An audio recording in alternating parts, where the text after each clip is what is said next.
গাজা উপত্যকায় ইসরায়েলি বিমান হামলায় নিহত এক অন্তঃসত্ত্বা নারীর গর্ভের সন্তানকে বাঁচাতে পেরেছেন চিকিৎসকরা। জরুরি অস্ত্রোপচারের মধ্য দিয়ে মেয়ে শিশুটির জন্ম হয়েছে। তার অবস্থা এখন স্থিতিশীল। ফিলিস্তিনের স্বাস্থ্য বিষয়ক কর্মকর্তারা এসব কথা জানিয়েছেন।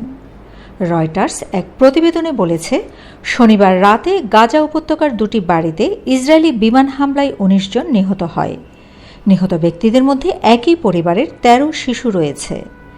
এই হামলাতেই স্বামী মেয়েসহ সাবরিন আল সাকানি নামের ওই ৩০ সপ্তাহের অন্তঃসত্ত্বা নারী নিহত হন।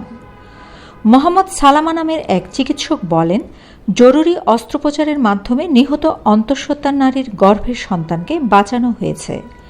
নবজাতকের ওজন ১.৪ কেজি। তার অবস্থা স্থিতিশীল এবং ধীরে ধীরে উন্নতির দিকে আছে। শিশুটিকে রাফার একটি হাসপাতালে আরও এক নবজাতক সহ ইনকিউবেটরে রাখা হয়েছে। তার বুকে সেঁটে দেওয়া ট্যাপে লেখা আছে, the baby of the martyr Sabreen Al Sakani, শহীদ হওয়া সাবরিন আল সাকানের সন্তান। হামলায় সাকানির সঙ্গে তার মেয়ে মালাকও মারা গেছে। তার চাচা রামি আল শেখ বলেন, মালাক তার বোনের নাম রুহ রাখতে চেয়েছিল। আরবি এ শব্দের অর্থ আত্মা। মালাক আনন্দের সঙ্গে তার বোনের জন্মের অপেক্ষায় ছিল। চিকিৎসক সালামা বলেন, শিশুটিকে ৩ থেকে ৪ সপ্তাহ হাসপাতালে রাখতে হবে। এরপর তাকে ছাড়া যায় কিনা দেখা হবে। পরিবার আত্মীয় স্বজন কার হেফাজতে তাকে দেওয়া যায় তা বিবেচনা করা হবে। এটা অনেক হৃদয় বিদারক ঘটনা।